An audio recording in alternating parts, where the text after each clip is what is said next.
tunapookoka sawasawa na Wakolosai sura ile ya kwanza mstari wa 13 na mpaka 14, Biblia inasema tunazaliwa, tunahamishwa kutoka katika ufalme wa giza, tunahamishiwa katika ufalme wa mwana wa pendo lake, tunaingizwa katika familia mpya ya kimungu. Na Biblia inasema katika kile kitabu cha Yohana sura ile ya kwanza na mstari wa 12, ni andiko ambalo tumelisoma sana wiki iliyopita.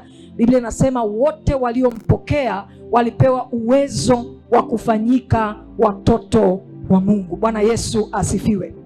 Kwa hiyo tunapozaliwa mara ya pili ama tunapookoka, namba 1, tunahamishwa kutoka kwenye ufalme wa giza, tunaingizwa katika ufalme wa mwana wa pendo lake. Lakini namba 2, tunazaliwa upya na tunakuwa watoto. Na niliwafundisha wiki iliyopita, katika siku hizi za wiki tulizokuwa nazo, nikasema kama vile ambavyo tukizaa watoto sisi wazazi tunaanza kuwafundisha culture, tunaanza kuwafundisha namna ya kuishi, tunaanza kuwafundisha namna ya kuenenda, ndivyo ambavyo pia tunapozaliwa upya, tunapozaliwa katika familia hii ya Mungu, Mungu ametuwekea wachungaji, Mungu ametuwekea walimu, Mungu ametuwekea watu wa kutufundisha namna ya kuishi, namna ya kuenenda sasa kama watu tuliozaliwa mara ya pili na kama watoto kwenye familia ya Mungu. Bwana asifiwe sana. Huwezi kusema umezaliwa mara ya pili, huwezi kusema umeokoka na unaishi kama mtu ambaye hajaokoka.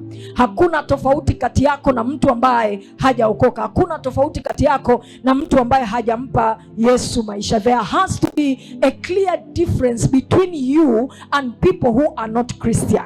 Lazima iwepo tofauti, na iwepo tofauti ya kuonekana. Namna unavyoishi, namna unavyoenenda, there has to be a difference. Bwana Yesu asifiwe.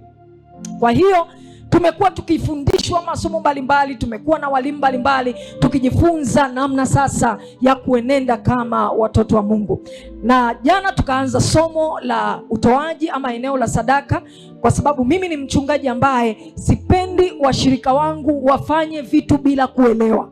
I want you to be doing things with understanding. Nataka ufanye vitu ukiwa na uelewa wa unachokifanya. Bwana Yesu asifiwe. Na jana nilianza kwa kuambia watu wa Mungu utaratibu ama utamaduni mmojawapo tulionao katika ufalme wa Mungu ama huku tulikohamia baada ya kuokoka ni maisha ya utoaji. Bwana Yesu asifiwe. Na jana niliwaambia Biblia inasema kile kitabu cha Mathayo sura ile ya 16, Mathayo 16 mstari wa 19. Biblia inasema, huyu ni Yesu anazungumza, anasema nami nitakupa wewe funguo za ufalme wa mbinguni, na lolote utakalolifunga duniani litakuwa limefungwa mbinguni, na lolote utakalolifungua duniani litakuwa limefunguliwa mbinguni. Yesu anasema ametupa funguo. Jana niliwafundisha nikasema hasemi nimewapa ufunguo, anasema nimewapa funguo, maana yake ni nyingi.